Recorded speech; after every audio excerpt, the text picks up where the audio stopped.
Malam buat semuanya, apa kabar umat Tuhan? Kami kembali hadir pada malam hari ini di dalam kasih dari Tuhan Yesus Kristus. Karena Tuhan Yesus baik, Tuhan Yesus begitu ajaib, Tuhan Yesus begitu mengasihi setiap kita. Di mana Tuhan ingin supaya kita bisa merasakan dan mengalaminya di dalam setiap kehidupan kita. Oleh sebab itu program kesaksian yang hadir di channel We For God dengan tujuan supaya kasih Tuhan bisa dibagi, bisa di-share bagi teman-teman dan teman-teman bisa mendapatkan berkat dari apa yang disaksikan oleh para narasumber. Dan pada malam hari ini ada cerita yang begitu luar biasa yang dialami oleh narasumber kita, narasumber yang kami hadirkan pada malam hari ini, di mana beliau mengalami hal-hal yang supranatural, khususnya pada saat anaknya jatuh sakit. Nah, kenapa anaknya sering jatuh sakit? Itu adalah pada waktu yang lalu narasumber ini sering melakukan kekerasan terhadap orang-orang lain.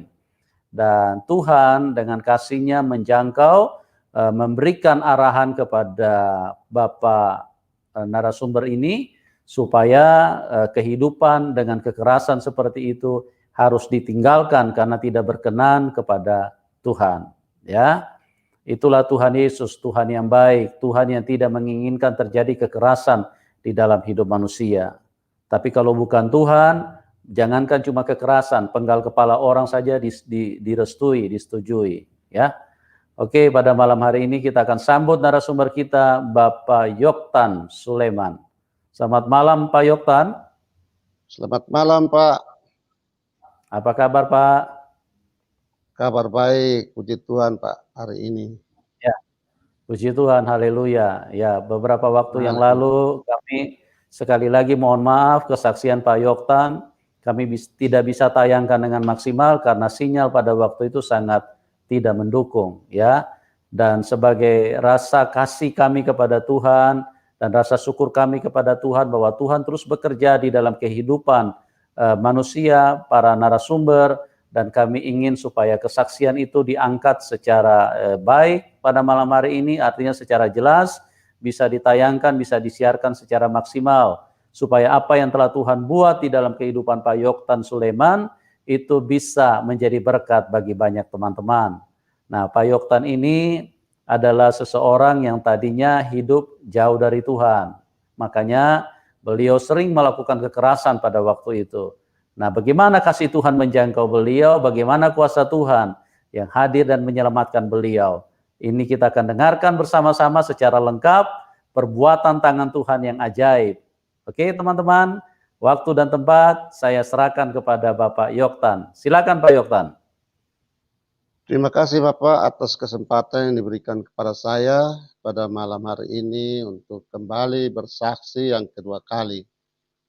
Pertama-tama saya mohon maaf untuk saudara-saudaraku yang pada tanggal 22 saya sempat bersaksi, tapi karena keadaan jaringan tidak memungkinkan akhirnya tidak maksimal. Dari situ saya minta pertolongan dari tim Bapak Yusuf untuk menyiapkan lagi waktu supaya saya bisa bersaksi kembali.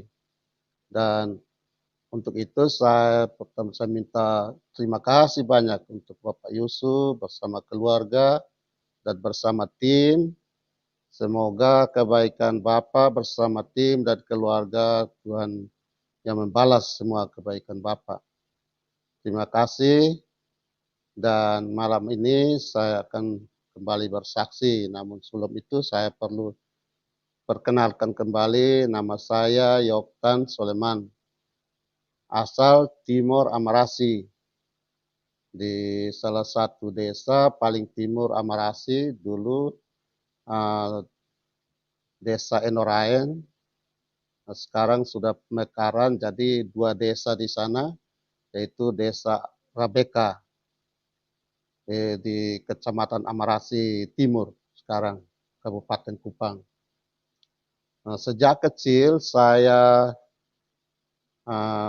dilahirkan oleh keluarga yang sangat sederhana di kampung, dan dari situ dari sejak kecil saya dibina, dibimbing untuk taat kepada orang tua dan rajin gereja. Nah, kami 10 bersaudara, namun ada 3 adik saya sudah meninggal dan saat ini kami tinggal 10 orang. Saya yang anak pertama.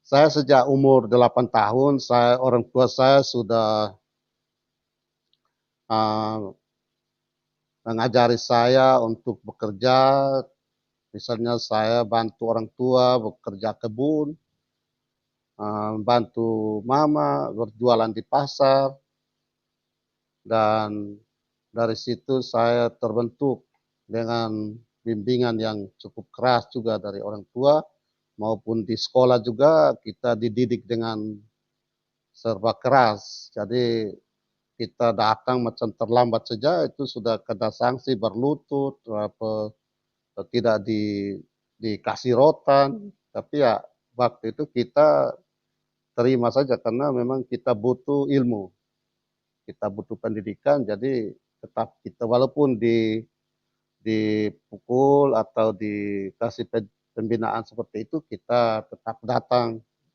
kita berusaha untuk datang sekolah tepat waktu. Nah, perkembangan waktu dari itu, di keluarga juga sering ada kekerasan rumah tangga juga, itu saya saksikan dari kecil. Sampai tahun 84 saya tamat SD, saya mau melanjutkan pendidikan SMP ke Kota Kupang. Dan perlu diketahui juga sejak kecil itu saya rajin sekolah minggu. Setiap hari Minggu kami bersekolah minggu, dan guru sekolah minggu ajarkan kita harus hafal itu 10 hukum Tuhan, eee, kejadian dunia itu dari hari Senin sampai hari Minggu, itu kita hafal semua bagaimana Tuhan menciptakan bumi sampai dengan manusia, itu kita dari kecil sudah belajar di sekolah minggu. Nah, setelah saya tamat SD tahun 84, waktu itu memang, orang tua saya kurang mampu, cuma saya, punya keberanian untuk, melanjutkan pendidikan di SMP di Kota Kupang. Nah, dengan terpaksa saya harus ke Kupang dengan uang seadanya dari orang tua untuk mendaftarkan diri di salah satu SMP di Kota Kupang. Nah, setelah itu saya mulai bersekolah dari bulan Juli tahun 84 sampai dengan, tahun 85. Itu pada awalnya tahun 84 bulan Juli awal masuk sekolah, saya tinggal bersama dengan, kakak sepupu. Kakak sepupu, ya kita tinggal satu rumah, rumah itu juga awalnya kita sendiri yang bangun.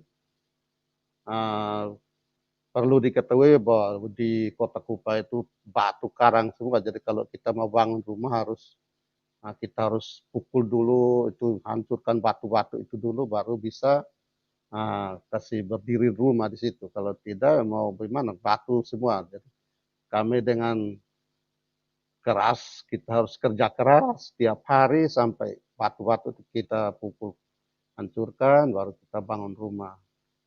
Nah, dari situ saya tinggal dengan kakak sepupu, itu dari bulan Juli sampai bulan Maret tahun 85. Sebenarnya saya tidak ada berpikir untuk, keluar dari rumah, cuma ada masalah sedikit dengan kakak sepupu saya. Tapi saya tidak pernah persoalkan, saya diam begitu. Nah, pada tahun 85 di satu hari ada teman saya, teman sekolah, memperkenalkan saya dengan satu keluarga yang beragama Hindu. Kebetulan mereka tinggal di asrama Wirasakti, asrama TNI Wirasakti di Kota Kupang, berdekatan dengan sekolah yang saya sekolah di situ. Jadi begitu teman itu sampaikan kabar ini, saya macam dengan senang hati langsung saya respon gitu. Setelah kita selesai sekolah, langsung singgah di keluarga ini. Setelah sampai di situ, mereka menanyakan ke saya, apakah anak mau tinggal dengan kami di sini?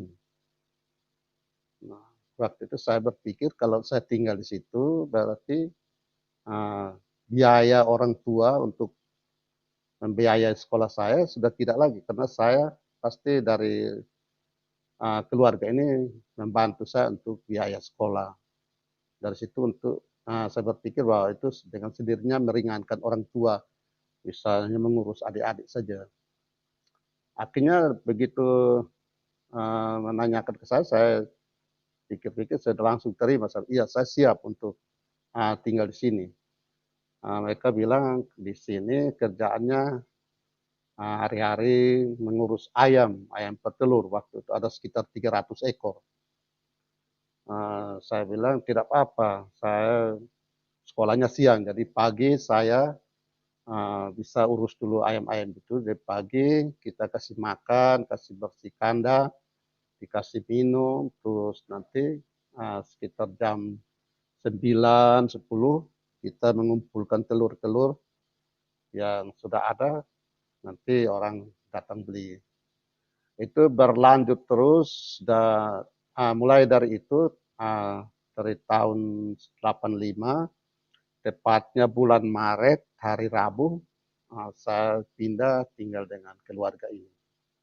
Walaupun mereka beragama Hindu, tapi mereka tidak pernah melarang saya untuk pergi ke gereja maupun pergi ikut ibadat rumah tangga. Mereka kasih saya kesempatan untuk beribadah, tidak seperti orang lain untuk melarang kita pergi keluar dari rumah. Itu mereka kasih kebebasan untuk saya. Jadi saya merasa bersyukur sekali waktu itu karena mendapatkan keluarga yang begitu baik, mereka menyayangi saya seperti orang tua sendiri. Saya anggap macam orang tua sendiri, tidak ada bedanya. Karena untuk sampai di makan saja itu tidak membedakan, dan kita makan sama-sama di satu meja, tidak membedakan seperti orang lain. Jadi saya bersyukur sekali itu saya anggap itu pertolongan Tuhan juga untuk membantu saya. Singkat cerita, dari tahun 85, itu waktu itu saya masih SMP kelas 1, itu sampai tahun 87, itu hampir mau kelas 3 SMP, mau tamat SMP, orang tua angkat saya ini pergi berlibur ke Bali. Nah, pada saat itu ayam-ayam ini nih, yang sudah tua, yang sudah tidak bertelur dijual, terus kita ganti lagi yang baru, ada sekitar 200 ekor. Itu juga hampir siap mau telur lagi, tapi pada saat mereka pergi libur di Bali, tinggal saya sendiri, baru 1 minggu gitu, ayam-ayam ini mulai kena penyakit. Akhirnya banyak yang mati, terus saya telepon, saya sampaikan bahwa ayam ini sekarang banyak yang mati. Sudah kasih obat, kasih ini segala macam, tapi tetap dia sakit. Jadi saya banyak yang sudah kubur. Akhirnya orang tua angkat saya, bapak ini dibilang sudah dijual saja. Kalau memang ada yang masih hidup dijual, kalau memang udah mati kubur saja, tidak apa-apa.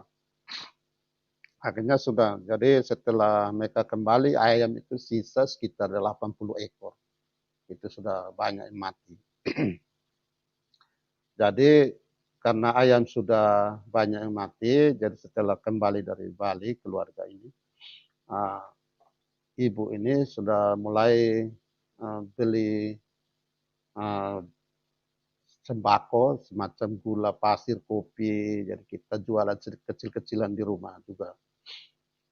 Nah, sehari-hari ibu sebenarnya kalau kegiatannya hari-hari, beliau ini biasanya di Pegadaian. Dia kalau ada pelelangan emas, dia beli terus nanti jual lagi kalau Pak di sipil angkatan darat.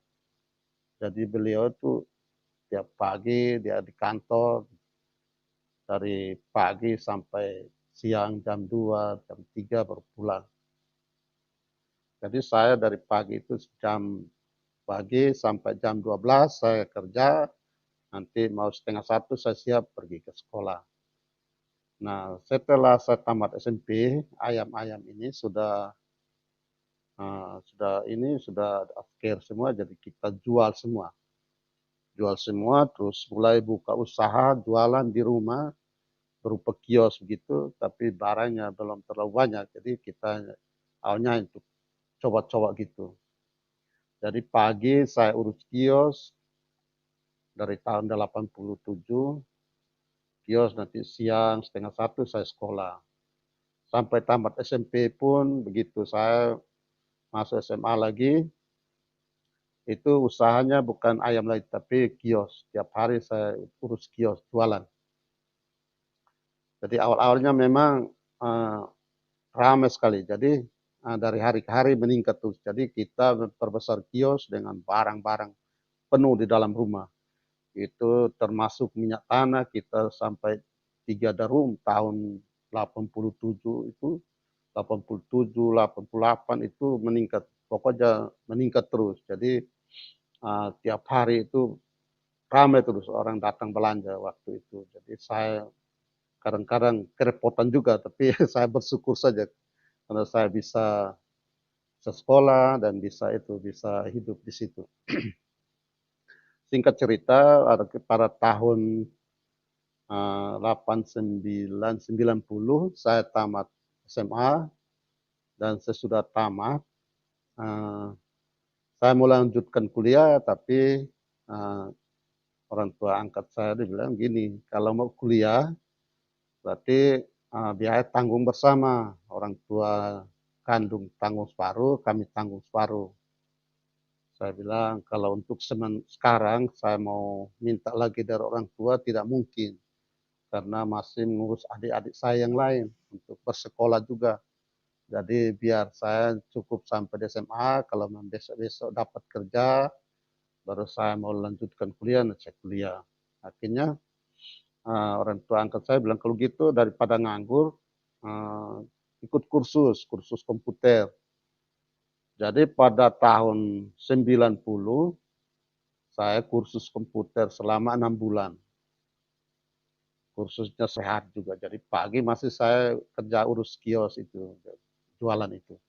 Jadi sore nanti saya ikut kursus selama 6 bulan. Setelah selesai, masih nganggur lagi. Jadi sambil cari kerja di kantor-kantor yang baru buka, saya masukkan lamaran, tapi tidak pernah dapat jawaban dari satu dan sekian banyak tidak pernah dapat jawaban. Pernah ikut tes tentara sampai mau 5 kali. Itu memang waktu itu saya kepingin sekali mau jadi tentara.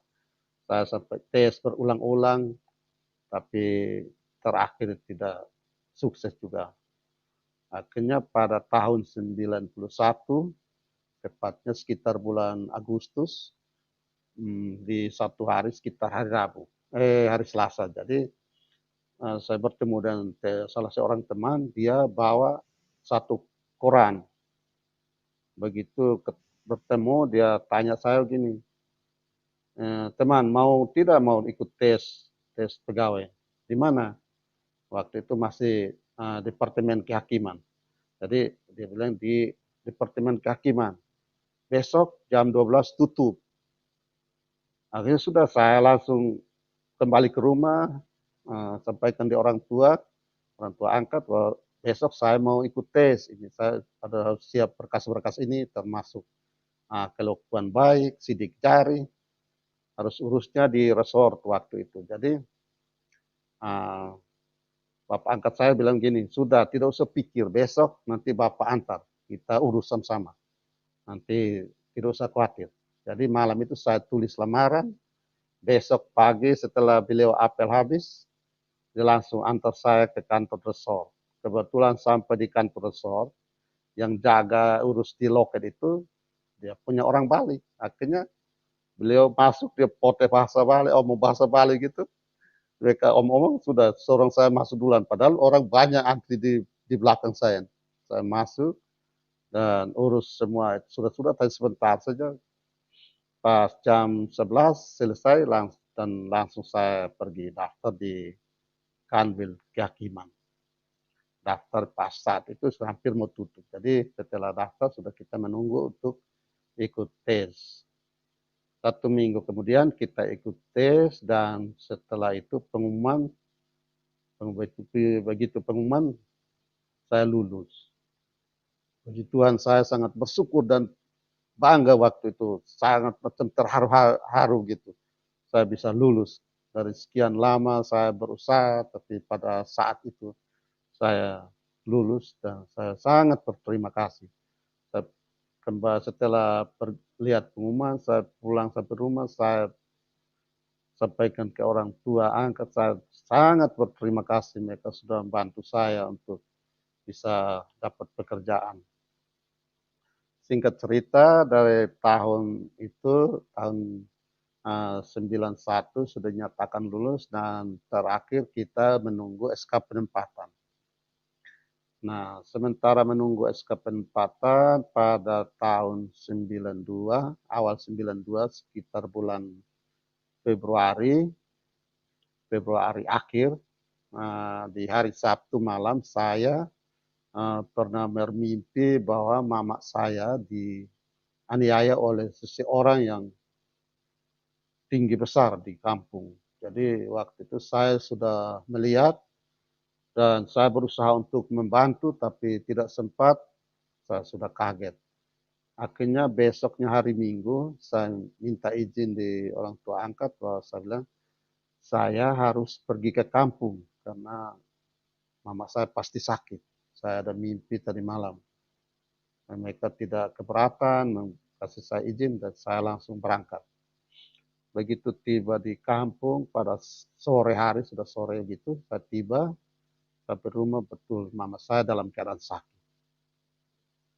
Akhirnya saya tidak kembali lagi ke Kupang, saya urus saya punya mama, saya kasih urus dia makan minum, karena adik-adik saya yang lain masih belum besar, masih kecil-kecil. Jadi saya bantu sudah di situ.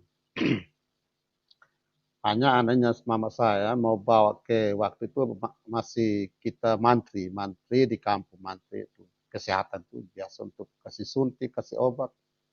Itu mama saya tidak mau, dia bilang tidak usah, biar sudah nanti saya sembuh. Akhirnya saya tidak memaksa untuk 1 minggu kemudian, tepatnya tanggal 15 Maret tahun 92 mama saya meninggal. Waktu saya sangat sedih sekali karena saya berpikir gini, sejak kecil mama saya sudah susah payah membesarkan saya, mencari uang untuk saya bisa bersekolah, dan setelah baru mau dapat kerja sudah meninggal, tidak sempat membalas semua kebaikan saya punya mama. Saya sangat sedih betul waktu itu. Sampai saya berpikir mau tidak kerja, mau tinggal di kampung biar urus adik-adik, cuma keluarga termasuk bapak saya sendiri memberikan nasihat bahwa mama memang sudah tidak ada, tapi jangan sia-siakan kesempatan yang Tuhan sudah kasih. Itu merupakan rezeki buat keluarga kita, jadi tidak usah biar pergi untuk kerja. Akhirnya dari situ saya pikir-pikir, ya biar sudah, kalau ini biar saya pergi untuk kerja. Setelah selesai pemakaman, saya kembali ke Kupang dan pada bulan Juli tahun 92 saya dapat SK penempatan. SK penempatan ini di Lapas ND. Nah, waktu itu saya waktu ikut tes awal, saya berpikir bahwa nanti kerjanya di kantor kehakiman, tidak ke lapas. Saya juga tidak pernah tahu lapas itu apa.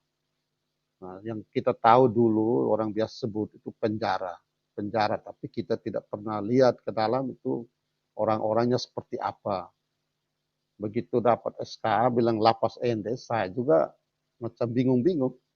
Ini Ende juga di mana? Saya juga tidak tahu Ende di bagian mana. Hanya karena orang tua angkat saya bilang, sudah itu ikut saja kapal, nanti bilang turun di Ende, tiketnya ke Ende, nanti mereka kasih turun di Ende. Nah, dari situ saya memberanikan diri untuk berangkat sudah. Akhirnya pada tanggal 9, tanggal 8 Juli saya berangkat dari Kupang dengan kapal Kelimutu dulu, kapal Kelimutu, akhirnya tiba di Ende.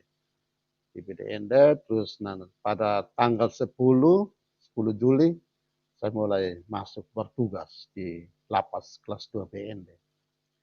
Nah, pada awalnya itu saya berpikir bahwa kita nanti kerjanya di administrasi. Totalnya setelah sampai di tempat tugas ini, saya ditugaskan di bagian keamanan, yaitu menjaga para narapidana dan tahanan. Nah, kebetulan ada senior-senior yang orang kita dari timur juga, ada berapa orang. Jadi mereka menuntun kami yang masih muda-muda, yang masih baru, pegawai baru ini, karena kita masih awal-awal itu masih lugu-lugu. Kita juga masih takut-takut juga karena itu waktu narapidana itu orang besar-besar, berbadan besar, tinggi. Jadi kita takut-takut juga. Nah, tapi yang dari senior-senior ini bilang di sini bertugas tidak boleh takut karena kita berhadapan dengan orang-orang yang dengan sifatnya masing-masing. Nah, kita petugas ini harus berani. Kalau mereka salah, kita harus bina mereka. Tidak boleh biarkan nanti mereka itu tambah buat-buat begitu.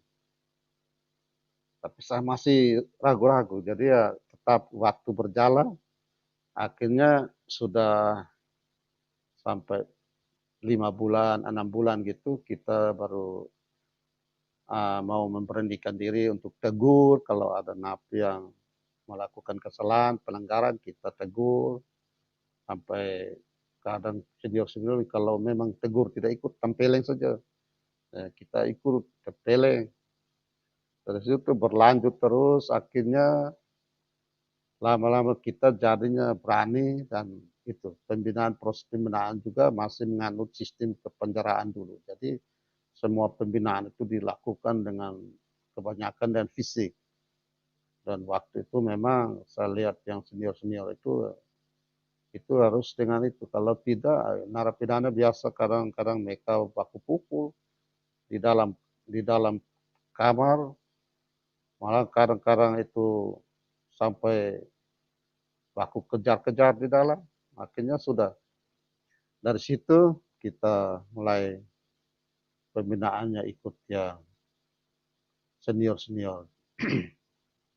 Jadi berlanjut terus hingga tahun 95 saya mulai tahun 94 saya kenalan dengan calon istri saya, dan memang awalnya agak sulit karena memang kita beda agama. Calon istri saya waktu itu dia agama Katolik, jadi memang dari keluarga agak sulit untuk kita dekati, dan termasuk calon istri saya juga begitu. Jadi selama 6 bulan itu saya bergumul terus, bergumul. Hanya berdoa tiap malam, minta pertolongan Tuhan untuk mewujudkan keinginan saya. Begitu kenal awal itu saya macam merasa langsung cocok itu untuk jadikan istri. Jadi saya dengan bergumul sampai tahun 95, sekitar bulan April, saya memberanikan diri untuk datang bertemu dengan keluarga. Jadi mohon maaf yang kali lalu saya uh, ceritanya tidak lengkap, ini saya lengkapi. Itu yang menjadi beban saya sewaktu itu karena pengaruh jaringan juga. Jadi saya terputus-putus waktu itu. Dan setelah itu saya rasa jadi beban. Walaupun sudah selesai, tapi saya beban karena kesaksian saya tidak maksimal. Jadi saya bertemu dengan keluarga dan saya minta langsung di orang tua untuk kalau bisa kami bisa menikah. Dan semua orang tua menunggu, kita omong-omong sampai di masalah agama, mereka tidak keberatan gitu. Jadi mereka mendukung. Dan sama saja kita orang Kristen sama, percaya Tuhan Yesus sama. Hanya caranya kita melaksanakan ibadah ini yang ada beda, tapi tujuannya sama. Nah, dari situ saya bersyukur. Aduh, Chan, kau. Halo. Ya Pak. Ya Pak, teleponnya bisa di reject Ya, dulu ya Pak. Ya ini saya apa Pak? Kasmat. Nah, Ya. kasih tahu dia jangan beli. Ya. Ya. Bisa di reject dulu telepon. Ada telepon masuk ya Pak? Ya, anak saya Pak yang di Kupang ini jadi itu ganggu. Oh iya. Ditolak dulu Pak, ditolak dulu. Bilang lagi live bilang. Ya, SMS. SMS kasih tahu, jangan ganggu Bapak. Iya iya Pak, oke Pak. Ya Pak. Hai, ulang lagi nih. Kasih tahu aja Pak, kasih tahu sebentar bilang. Nah, kasih tahu aja dulu Pak, bilang Bapak. Ya Pak, ya Pak. Ya, ya teman-teman sabar ya. Ini Pak Yoktan sedang ada telepon dari anaknya. Jadi Pak Yoktan bisa informasikan kalau saat ini sedang live, sedang bicara, sedang live di publik supaya ini tidak terganggu ya, supaya anaknya tidak menghubungi dulu. Oke Pak Yoktan. Ya Bapak, aduh minta maaf Pak, ini anaknya mengganggu sekali. Jadi saya lanjut ya, Pak, ini. Ulang lagi nih. Telepon, dijawab saja Pak, dijawab saja dulu, bilang jangan ganggu Papa dulu. Papa lagi live, bilang lagi bicara di publik, lagi bicara di channel. Ya sabar ya teman-teman ya, ini telepon dari anaknya beliau, jadi mau tidak mau ini jadi terjeda kesaksiannya. Ya, oke Pak Yoktan. Pak Yoktan. Ya, ya Pak. Ya, oke Pak, dilanjutkan Pak, dilanjutkan. Ya, terputus ya, sabar ya teman-teman. Ya sabar. Kita akan segera hubungi kembali supaya Pak Yoktan bisa melanjutkan kesaksiannya dan sesuatu yang supranatural terjadi di dalam kehidupan beliau. Oke Pak Yoktan. Siap Bapak. Ya silakan. Silakan. Ya Pak. Jadi pada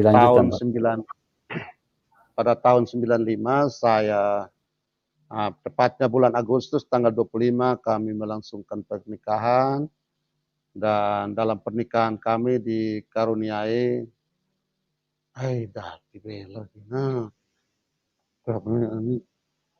iya.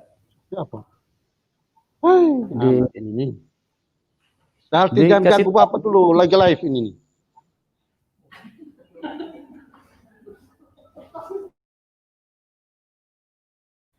Ya teman-teman sabar sebentar ya, karena ini anaknya beliau telepon terus sehingga suara atau posisi kamera berubah. Ya Pak Yoktan sudah bisa Pak? Iya Pak, sudah Pak. Ya. Ya Pak. Oke Pak, silakan Pak. Jadi ya. Pada tahun lagi nada ini Ya, teman-teman sabar sebentar ya. Ini ada telepon dari anaknya beliau. Galti, Ya, ya. halo? Tolong sabar teman-teman ya. Ya, bisa di mute dulu Pak Yoktannya supaya ini. Ya. Oke, Pak Yoktan sudah bisa? Ya Pak. Sudah bisa Pak? Ma- Ya, ya. Ya. Oke Pak. Ya, ya Pak. Oke Pak, Jadi silakan para Pak. Pak, Pak ya Pak, Yoktan terima kameranya, kasih. kamera agak dituruni sedikit Pak, biar kelihatan mukanya. Oh, ya, Pak. Lagi dikit Pak, dikit lagi. Ya, oke Pak. Oke, cukup. Ya, Pak. Ya Ya Pak, silakan jadi Pak. tahun 95 kami melangsungkan pernikahan. Di dalam pernikahan kami dikaruniai 4 orang anak, 2 laki-laki, 2 perempuan. Nah, pada tahun 95, tepatnya bulan November, anak pertama lahir. Semenjak anak pertama ini lahir, dia sakit-sakit terus. Sakit-sakit. Dari 0 bulan itu sudah sakit-sakitan. Nah, ketika dia sakit, kita berdoa, besoknya sembuh. Itu terus menerus. Jadi satu saat saya berpikir anak saya ini sakit kalau di saat di kantor ada masalah, ada tindakan kekerasan dengan napi atau dengan orang lain di luar, pasti anak saya sakit. Ya, saya mulai berpikir ini pasti Tuhan menegur saya. Jadi awal-awal kita doa tobat, doa tobat. Setelah itu bisa bertahan sampai 2-3 bulan, kumat lagi, terus menerus. Sampai tahun 2005. Nah, kebetulan pada tahun 2000 anak saya sudah masuk sekolah TK, anak yang pertama. Dia masuk TK dan pada tahun 2005 dia sudah SD ya, SD kelas 5 waktu itu. Pada tanggal 22 saya agak keliru, sebenarnya pada tahun 2005 itu dia sudah kelas 5 SD. Jadi itu juga masih sakit. Jadi pada masuk usia itu saya dengan istri saya sepakat dengan istri bahwa saya harus benar-benar bertobat dan doa putus.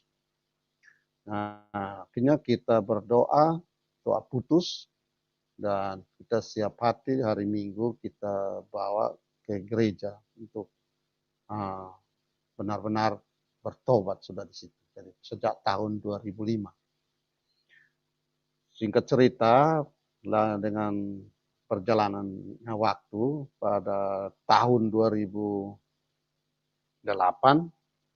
itu kita sudah tidak anak-anak sudah tidak sakit-sakit lagi. Memang semenjak mereka sakit dari kecil kami tidak pernah jarang ke rumah sakit atau puskesmas. Paling kita dengan berdoa sembuh. Kalau sempat ke puskesmas juga hanya untuk ambil obat, tapi setelah di rumah obatnya tidak diminum. Tapi anak itu sudah sembuh. Walaupun termasuk kami orang tua sakit kok tidak jarang ke rumah sakit atau ke puskesmas. Paling kita hanya dengan berdoa itu sudah sembuh.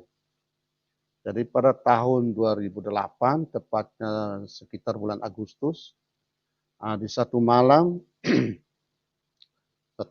pada saat tidur saya betul-betul nyenyak. Di saat dalam keadaan tidur nyenyak tidak sadar, saya semacam ada bisikan gini, Tuhan Yesus mau datang. Itu ada semacam ada bisikan. Di dalam mimpi ada bisikan. Jadi sampaikan bahwa Tuhan Yesus mau datang. Begitu dengar bisikan itu, saya langsung roh saya itu langsung bangun. langsung keluar dari situ, dari tempat tidur, dan saya menunggu di ruangan tamu. Itu roh saya menunggu di situ. Waktu itu pintu masih dalam keadaan tertutup. Jadi saya duduk di kursi menunggu sekitar 5 menit, tiba-tiba angin kencang datang. Angin kencang betul, jadi pintu itu langsung dia terbuka sendiri, karena angin, dorongan angin. Pada saat angin itu kencang datang dan pintu terbuka, di dalam hati saya, di dalam mimpi, saya berpikir bahwa ini Tuhan sudah mau datang. Jadi saya langsung berdiri menunggu di ruangan tamu. Sekitar 5 menit kemudian, Tuhan Yesus juga belum datang. Akhirnya saya tutup pintu dan kembali duduk. Berlangsung sampai 3 kali. Yang ketiga kali, betul-betul angin kencang dan pintu itu terbuka. Terus saya juga sudah siap di ruang tamu. Saya berdiri di situ. Tidak lama kemudian, Tuhan Yesus benar-benar datang. Tuhan Yesus persis kayak kita manusia biasa itu datangnya, masuk di rumah. Itu saya ingat kembali seperti pada waktu kami di SMP kelas 3, kami diwajibkan untuk nonton film Tuhan Yesus, mulai dari kelahiran sampai disalibkan dan bangkit kembali. Itu saya ingat itu Tuhan Yesus persis yang di film waktu saya nonton. Setelah datang, saya jabat tangan, tapi Tuhan Yesus tidak berkata apa dengan saya. Hanya saya bilang gini, di belakang ada yang sakit. Di belakang ada yang sakit, dan Tuhan Yesus melanjutkan langkahnya ke belakang dan hilang di dapur situ.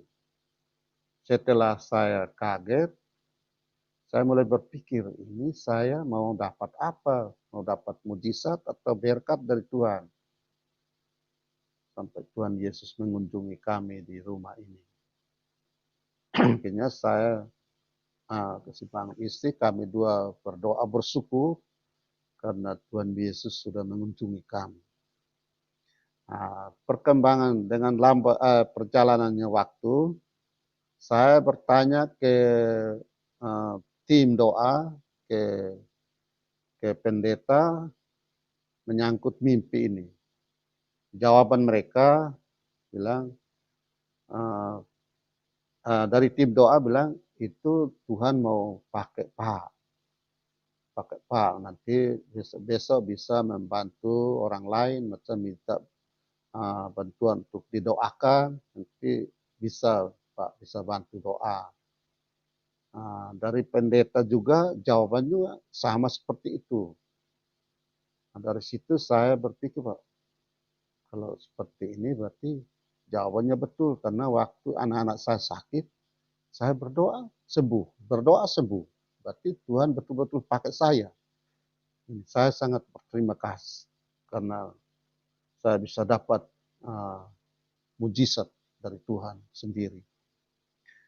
Singkat cerita, akhirnya pada tahun 2003, anak saya yang pertama sudah mulai mau masuk kuliah. Awalnya kita rencana memang sesuai cita-citanya dia harus menjadi seorang dokter. Tapi saya dan mamanya kami bilang gini, kalau dokter itu biayanya mahal, jadi kita harus ambil biaya dari mana. Akhirnya dia bilang kalau gitu biar jadi bidan juga baik, bisa membantu macam kasih melahirkan orang, ibu-ibu yang melahirkan itu bisa menyelamatkan 2 nyawa. Akhirnya sudah kita sepakat dia masuk di sekolah kebidanan di Kupang. Pada awal dia mulai sekolah, mulai kuliah, pada tahun itu 2013 itu juga saya bermimpi. Saya bermimpi berjalan bersama dia di jalan, terus di tengah jalan gitu kami sementara berjalan kaki. Di tengah jalan bertemu dengan seorang ibu Di situ dia memberikan satu benda sebesar bola pimpong ke anak saya. Dan begitu anak saya menggenggam benda itu, dia langsung mengeluarkan cahaya putih. Putih bersih lurus ke langit ini. Jadi dengan sendirinya itu anak saya juga ikut terangkat dengan cahaya itu. Sedangkan mama yang memberikan ini sudah tidak lihat di situ. Nah, saat itu saya sudah panik karena anak saya sudah hilang. Saya mulai berpikir ini bagaimana caranya supaya bisa dapat kembali anak saya. Nah, dengan susah payah saya mulai berpikir, tiba-tiba juga saya juga ikut terangkat. Hanya terangkat begitu saja. Saudara-saudara semua seiman, ini kesaksian ini yang paling nyata yang saya lihat dalam mimpi. Begitu saya sampai di langit, bukannya lihat langit, tapi ada satu padang salju. Itu di padang itu tidak ada tanaman, hanya salju. Tapi banyak manusia di situ. Manusia ini tidak ada yang tua, yang setengah tua ada. Itu hidup mereka berkelompok-kelompok sesuai umur dan pekerjaannya puji-pujian, penyembahan kepada Tuhan. Seperti lagu-lagu kidung jemaat yang kita menyanyi di gereja. Persis seperti itu. Jadi saya cari anak saya di situ, di banyak orang itu, di kelompok-kelompok itu. Cari-cari, bertemu di situ.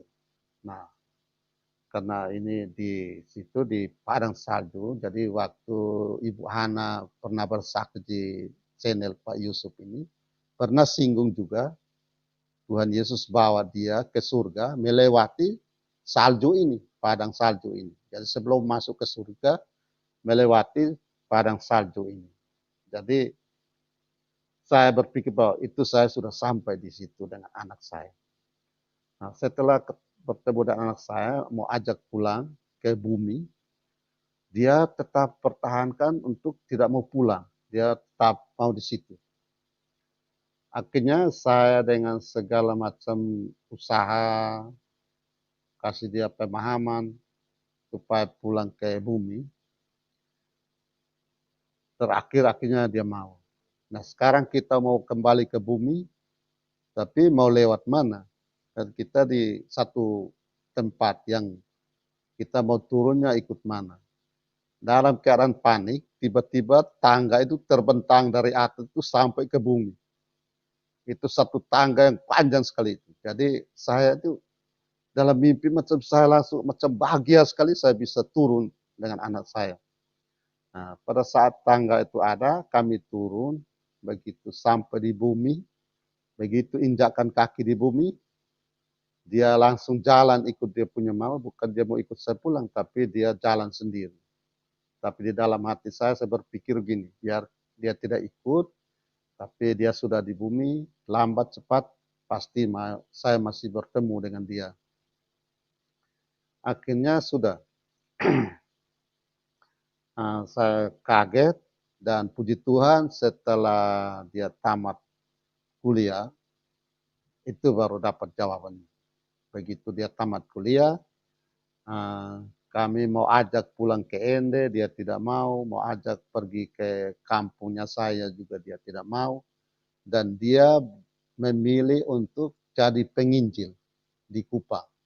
Dia tidak kembali ke Ende, dia tetap di Kupang, dia jadi penginjil, di samping itu di tempatnya mama rohaninya itu punya klinik, ada klinik kesehatan juga, jadi dia di samping itu dia kerja di situ. Jadi sampai sekarang dia tetap di situ sebagai penginjil dan melayani di klinik kesehatan itu. Singkat cerita, pada tahun 2014 saya bermimpi lagi sekitar awal 2014 bulan April, saya bermimpi bahwa saya dapat panggilan untuk ikut kegiatan di Kanwil Kemenkumham di Kupang. Nah, pada waktu itu saya di dalam mimpi saya pergi dan ikut kegiatan selama 3 hari. Setelah selesai kegiatan itu, saya ambil kesempatan satu hari saya terus ke kampung bertemu dengan saya punya adik-adik dan bapak di sana. Di dalam perjalanan ke kampung saya membeli air 1 botol, ini dalam mimpi. Dalam mimpi saya beli air 2 botol untuk saya minum di sepanjang jalan. Dan setelah tiba di rumah, air itu masih tersisa 1 botol. Jadi begitu saya sampai di rumah, bapak dengan adik-adik semua sudah di situ. Begitu saya duduk, air yang saya bawa ini tiba-tiba dia mengeluarkan cahaya putih bersih, langsung lurus ke atas. Jadi semua yang ada dalam rumah itu kaget kenapa air ini mengeluarkan cahaya. Nah, di dalam mimpi saya bilang gini, tidak usah takut karena air ini air berkat. Jadi kita harus minum semua. Jadi dalam mimpi air itu saya bagi untuk semua minum dan semua minum juga airnya masih ada sisa setengahnya. Setelah itu saya kaget, saya mulai berpikir ini pasti ada mujizat yang terjadi lagi di keluarga.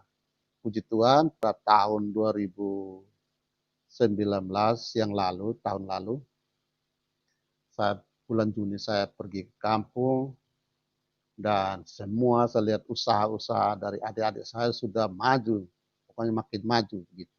Jadi yang tadinya mereka punya rumah darurat, sekarang sudah rumah tembok semua. Rumah ya kalau ukuran di kampung ya sudah luar biasa juga itu.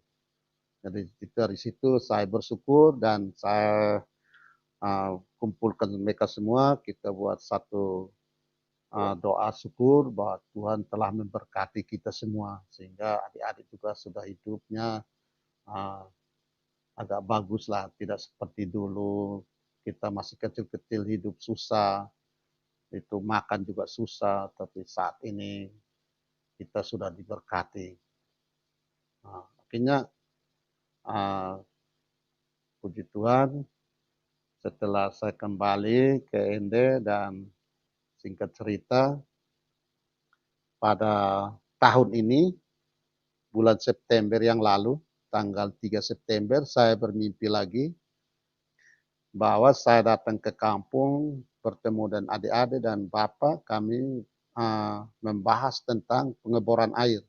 Karena terus terang kami di kampung kami sejak kecil, air itu susah kalau kita mau pergi ambil berpuluh-puluh kilo. Itu saya baru dapat air. Tapi dalam mimpi kami bisa berbicara tentang itu pengeboran air. Hanya di akhir mimpi itu saya lihat adik saya macam orang mengurung dia di satu kotak di dalam dos. Terus di atas dos itu mereka tempatkan kompor yang sementara menyala, mereka ada dengan masakan di situ. Jadi saya cari adik saya macam ada bisikan bahwa di dalam dos itu. Jadi saya datang mendekati dos itu, saya menurunkan kompor itu dan begitu saya buka, adik saya di dalam. Dia sudah dalam keadaan lemas. Dan saya angkat keluar, akhirnya saya lepas itu tidak lama baru dia sadar. Nah, setelah itu saya juga kaget. Besoknya saya langsung telepon ke kampung, saya telepon adik saya sampaikan bahwa saya mimpi tidak baik, jadi nanti malamnya kita doa bersama. Jadi saya pimpin doa dari Ende. Saya suruh mereka kumpul semua dengan Bapak, baru kami berdoa sama-sama untuk doa penolakan gitu terhadap musibah yang akan terjadi. Dan puji Tuhan ternyata di mimpi itu akhirnya terjadi di adik saya, dia punya sapi 1 ekor dengan anjing mati waktu itu juga. Dan pada tanggal 8 September itu petugas dari provinsi turun dengan peralatan lengkap untuk mengeboran air di kampung. Air juga pas di lokasi kita punya sendiri. Nah, setelah itu adik saya telepon sampaikan bahwa ini ada petugas mereka sudah datang untuk membor air. Itu mimpi sudah terjawab. Puji Tuhan kita bisa dapat air. Nanti kalau airnya dapat itu bisa dimanfaatkan untuk semua masyarakat. Walaupun kita tidak punya apa-apa, tapi dengan air kita bisa berbagi begitu. Akhirnya pada tanggal 20 airnya dapat dan uji cobanya dari tanggal 20 sampai 21 dia mengalir terus. Dan semua masyarakat bisa mengambil air. Dan sampai saat ini sudah airnya mereka sudah gunakan. Dan setelah itu sudah kami berdoa lagi, doa syukur karena air sudah dapat. Dan saya juga yang pimpin dari Ende, kita berdoa sama-sama. Dan terakhir yang pada tanggal 21 yang November yang baru-baru, yang sebelum saya mau kesaksian pada tanggal 20, saya diinterview oleh Bapak Yusuf. Menyangkut kepastian mau untuk kesaksian pada tanggal 22 November. Nah, pada saat itu saya berada di kampung istri yang kebetulan ada keluarga yang meninggal, jadi kita berada di sana.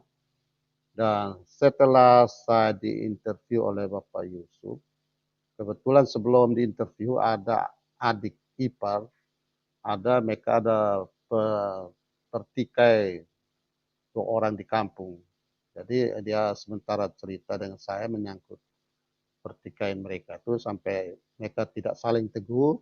Yang tidak lama itu saya diinterview oleh Bapak Yusuf. Jadi setelah selesai diinterview, saya macam ada bisikan gitu untuk berbicara kepada adik-adik ipar ini.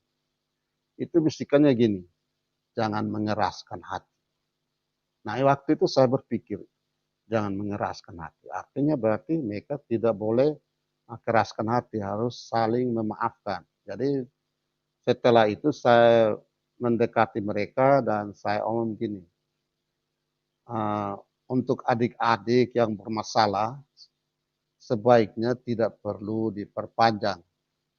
Jangan mengeraskan hati. Saya mau kasih gambaran gini, itu berkat Tuhan itu sebesar seluas samudra. Ketika hati kita keras dan tidak memaafkan dengan orang lain, kalau ada masalah tidak saling memaafkan, berarti hati kita itu tertutup kepada berkat Tuhan yang mengalir setiap waktu.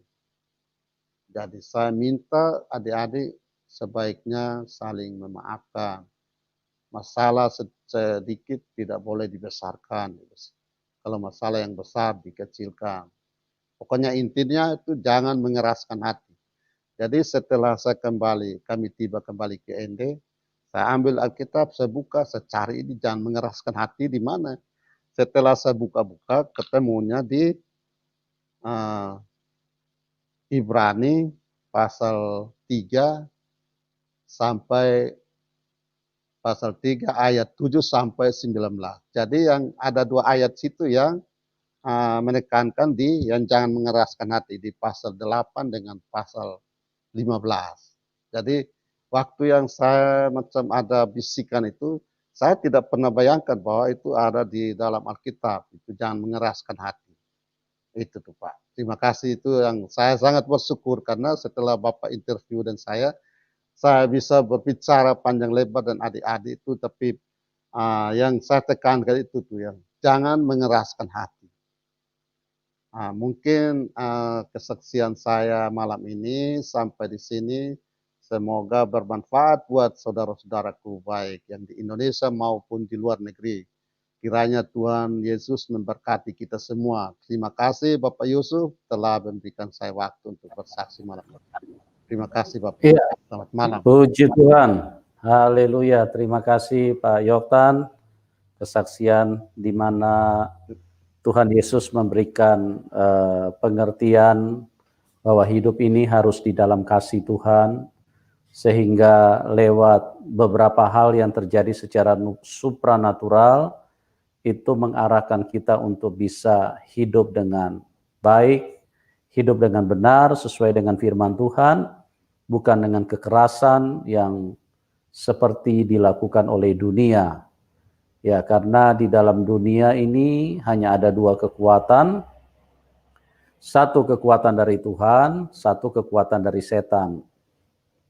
Kalau Tuhan mengajarkan cinta kasih untuk kita bisa saling menolong dengan sesama manusia, kalau setan mengajarkan kekerasan, sehingga apa yang terjadi di dalam kehidupan Pak Yoktan di beberapa waktu yang lalu, Tuhan mengizinkan supaya anaknya setiap kali ada tindakan kekerasan maka anak beliau jatuh sakit. Tapi Tuhan terus peduli, ya.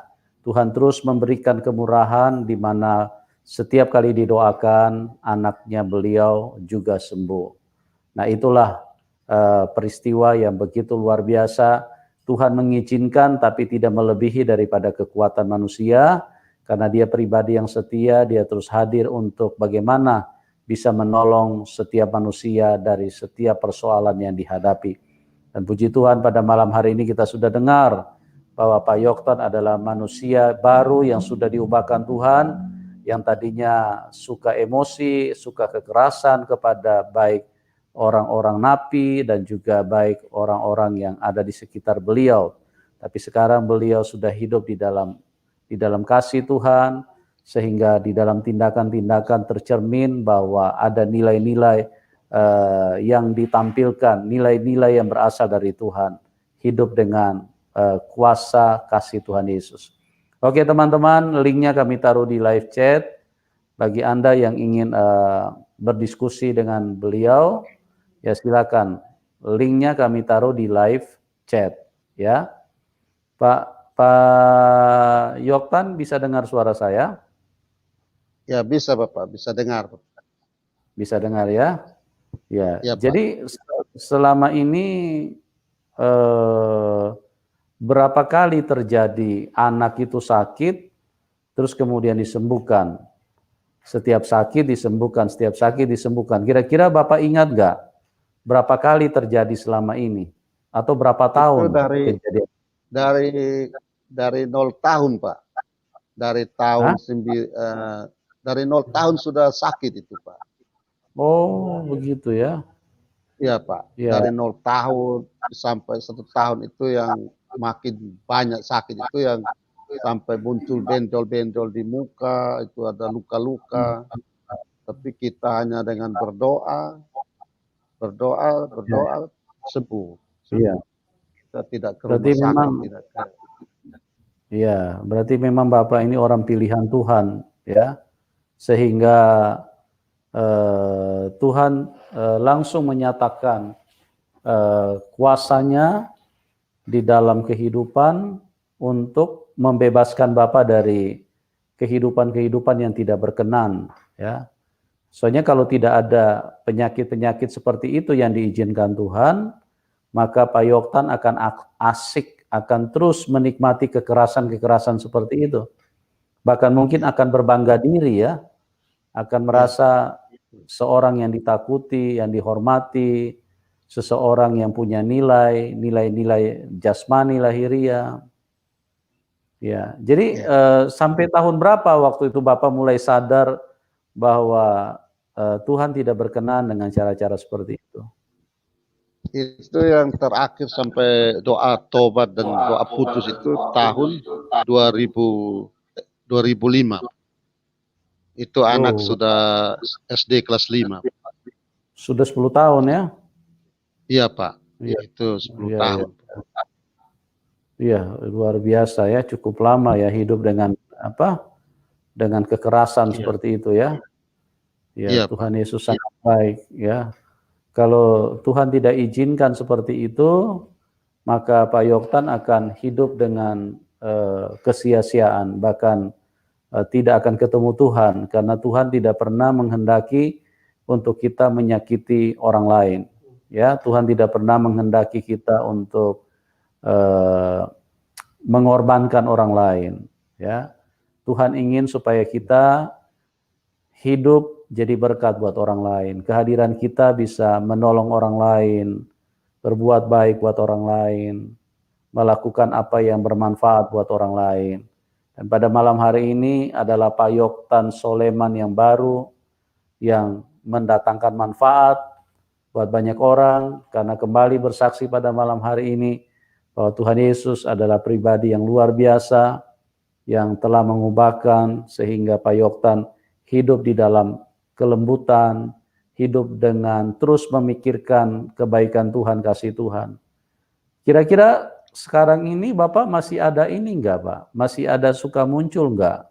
Seperti kalau misalnya mengalami ujian atau bersinggungan dengan orang-orang yang mungkin tidak menyukakan Bapak, misalnya dengan api. Bapak masih ada rasa ini enggak? Rasa kepengen marah apa bagaimana? Kepengen marah tapi tidak sampai melakukan tindakan-tindakan di macam saya langsung meredam gitu, jadi tidak sampai itu. Bukan saya ingat kembali seperti kejadian yang lalu-lalu itu saya langsung tidak melaksanakan lagi itu kekerasan. Ya, tidak menuruti ya Pak ya, tidak menuruti Iya, apa Pak. namanya hawa nafsu itu ya, hawa nafsu keangkuhan, kesombongan ya. Sombongan. Iya ya. 10 tahun itu berarti cukup lama ya, anak sakit, sembuh, sakit, sembuh. Luar biasa juga Bapak, itu namanya sekolah, itu namanya sekolah kehidupan itu Pak. Iya Pak. Sekolah kehidupan. Ya, dengan adanya kejadian-kejadian itu berarti Bapak belajar ya, belajar benar-benar ya lumayan kalau saya bilang sih 10 tahun Bapak tamat. Jadi Tuhan benar-benar membebaskan Bapak dari kekerasan. Kalau di luar bagaimana Pak? Kalau di luar, misalnya dengan orang lain. Di luar juga tidak lagi Pak. Kalau ada bersinggungan gitu juga saya tidak mau tanggapi. Saya biarkan saja. Iya Pak. Ya puji Tuhan ya. Sebuah kehidupan yang baru ya. Bagaimana firman Tuhan berkata, siapa yang ada di dalam Kristus, dia adalah ciptaan yang baru. Yang lama sudah berlalu, ya. Yang baru sudah datang. Itulah kehidupan bersama dengan Tuhan Yesus. Ya luar biasa Bapak punya perjalanan hidup. Karena tidak mudah Pak, kalau bukan kuasa Tuhan, kita tidak mudah untuk keluar dari cara-cara hidup yang lama. Emosional, kasar, garang, terus suka kekerasan, itu sangat tidak mudah Pak. Sangat tidak mudah. Itu benar-benar kuasa Tuhan yang mengubahkan Bapak. Kalau di dalam rumah tangga bagaimana Pak? Apa kalau di dalam rumah tangga sejak menikah dan istri sampai ada anak, ya macam tindakan-tindakan yang seperti itu saya tidak, karena memang pengalaman yang saya lihat dari orang tua dulu, saya memang waktu itu berjanji juga untuk setelah mendapat istri saya tidak mau ikut seperti itu. Hanya itu yang pengaruhnya di melaksanakan tugas itu, karena ada dorongan dari senior-senior itu yang buat saya jadi macam berani gitu. Jadi sekali mau 2 kali, mau 3 kali dan seterusnya. Akhirnya makin lama makin terus itu Pak. Nah, itu yang berpengaruh. Ya, memang semua yang namanya tindakan yang salah itu ada roh yang melakukan. Jadi itu bukan keinginan manusia, tapi ada roh yang bekerja di dalam seseorang sehingga dia diberdayakan kepada hal-hal seperti itu. Jadi kalau sudah satu kali dilakukan, itu akan ketagihan. Dia akan lakukan lagi besok, lusa. Gitu. Itulah siklus daripada dunia kejahatan. Ya, misalnya orang berzina 1 kali. Nah nanti besok-besok dia akan buat lagi 2 kali. Besok-besok dia buat lagi. Karena itu ikatan. Itu bukan sesuatu yang berasal dari manusia itu sendiri. Itu berasal dari roh jahat yang menguasai kehidupan manusia. Misalnya orang judi. Ya, dia lakukan 1 kali, besok dia lakukan lagi. Besok-besoknya lagi terus dia lakukan karena dia terikat di situ. Begitu juga dengan narkoba, begitu juga dengan kejahatan-kejahatan lain. Oleh sebab itu teman-teman, bagi Anda yang memperhatikan kesaksian ini, berhati-hatilah ya. Jangan sampai kebiasaan yang buruk merusak kebiasaan yang baik ya. Karena satu kali kita izinkan itu terjadi di dalam hidup kita, itu susah lepasnya karena dia mengikat. Dia akan membuat orang terus-menerus ada di dalam situasi seperti itu ya. Oke teman-teman, silakan linknya kami taruh di live chat ya. Linknya kami taruh di live chat. Anda silakan masuk di live chat supaya ini, karena memang beberapa waktu yang lalu Pak Yoktan tidak bisa berdiskusi ya, karena memang jaringan wifi-nya tidak memungkinkan, tidak mendukung pada waktu itu. Jadi tidak bisa dibuka ruang diskusi pada waktu itu. Ya, pada malam hari ini linknya kami sudah taruh di live chat. Silakan supaya kita bisa masuk di dalam diskusi. Jadi sekarang anak berapa Pak Yoktan? Anak 4 orang Pak. Yang pertama itu yang di Kupang, yang kedua sementara di Jogja, tinggal ujian, lagi mau ujian skripsi. Paling kecil umur berapa Pak? Yang paling kecil sekarang SMA kelas 2. Oh, sudah besar juga ya? Sudah SMA kelas 2 ya? Iya Pak. Kalau Ende ke Kupang berapa jauh itu Pak? Ende ke Kupang kalau dengan pesawat 39 menit. Oh, berarti kalau dengan tidak jauh ya? Iya Pak. Sekitar 300 kilo mungkin ya, 400 kilo ya? Kurang tahu karena nyebrang laut itu Pak. Oh, itu nyebrang laut? Iya Pak, dengan pesawat itu 39 menit. Oh, itu tidak bisa pakai mobil ya, tidak bisa pakai kendaraan transportasi darat. Kalau dengan mobil kita nyebrang lewat kapal feri Pak. Oh begitu, oh penyeberangan ya? Pak. Iya Pak. Oh ya. Berarti kalau kita ada di Kupang, kita mesti naik pesawat lagi ke tempat Bapak ya? Iya Pak. Tidak ada jalan darat. Tidak ada jalan darat ya? Iya Pak. Tapi kalau peri lancar nggak Pak? Feri lancar Pak, 1 minggu 3 kali. Jadi dia berangkatnya 1 malam di laut. Oh, jauh juga berarti Pak, 1 malam di laut. Iya Pak, berangkatnya siang, tibanya pagi. Oh, iya. Berangkat siang, besok pagi baru sampai. Iya Pak. Oh, jauh tuh Pak. Ya lumayan Pak. Iya. Jadi Bapak masih dinas di di lapas ya? Saya masih di lapas lagi 7 tahun mau pensiun. Oh, berapa tahun Pak? 7 tahun lagi Pak. Oh, 7 tahun lagi pensiun ya? Iya. Iya Pak, puji Tuhan Bapak luar biasa ya, dipakai Tuhan. Dan yang terutama sih kasih Tuhan yang hadir di dalam kehidupan Bapak sehingga Bapak bisa mengalami perubahan hidup ya. Sehingga Bapak benar-benar sesuatu yang menjadi berkat bagi kita semua pada malam hari ini. Oke, kita terima dulu dari penelpon Corleon.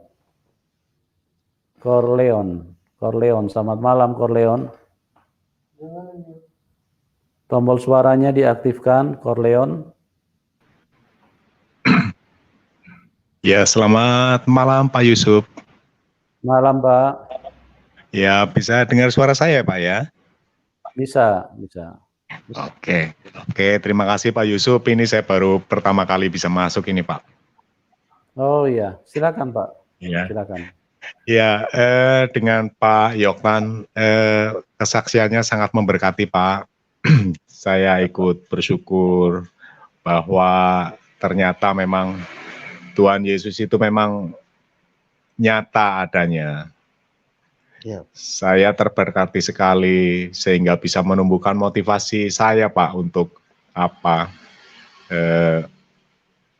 selalu berkomunikasi dengan Tuhan Yesus.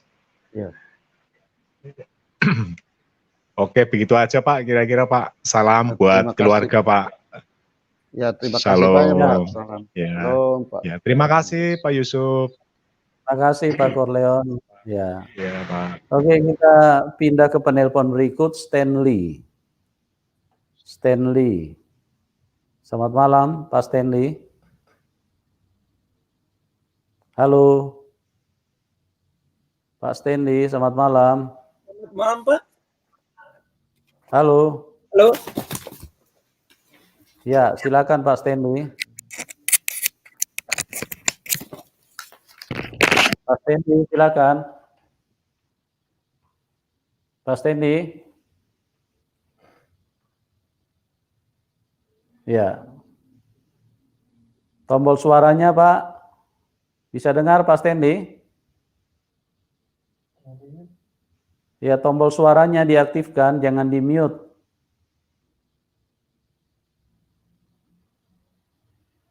Pak Stanley.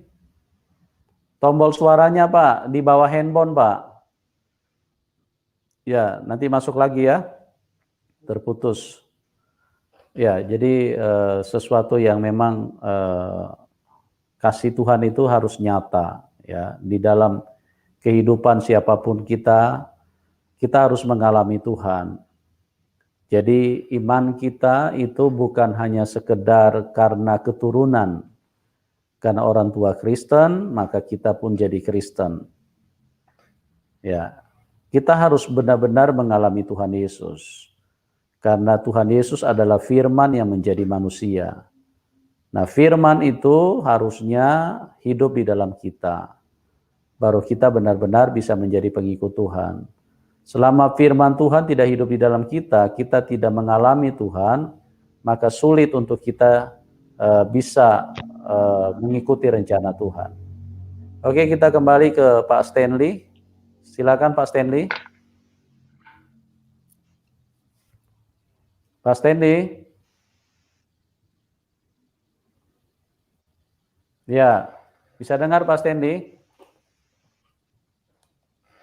Tombol suaranya, Pak. Pak Stanley.